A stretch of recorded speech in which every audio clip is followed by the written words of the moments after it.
Another horrible shock to the system, a deadly mass shooting, this time in the quiet of Southern Oregon last week. And once again, gun control floats to the top of the agenda. This morning, Democrats in the Senate, including ones you voted for, pitched a plan for new gun safety legislation. And now they're hoping the idea catches on and they can rally the nation to buy into that plan. 10 on your side, Anita Blanton joins us with more on their pitch. Anita.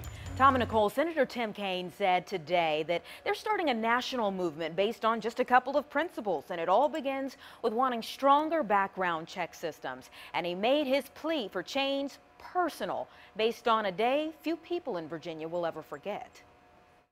Let me tell you about the worst day of my life, and it's always going to be the worst day of my life. I was governor of Virginia in April of 2007 when I got the word that there had been a horrible shooting at Virginia Tech. On that day, 32 people were killed. Their faces are just like swimming before me now. These kids cut down in the prime of their lives, 18 and 19-year-olds. One professor gunned down was already a survivor by all accounts from the Holocaust. He had survived that, but he was cut down in a hail of bullets in Blacksburg, Virginia, as he was barring the door to help his students get out the window so they would be safe.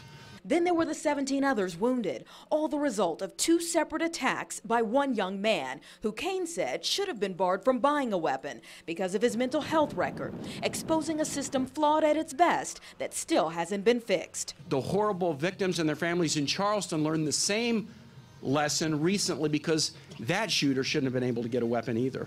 These lawmakers say their principles that'll form the core of new gun safety legislation will make current background checks stronger to effectively identify and block purchases by dangerous individuals who shouldn't get weapons, close loopholes that allow people to purchase guns on the internet or at gun shows without a background check, and shut down the pipeline of illegal guns.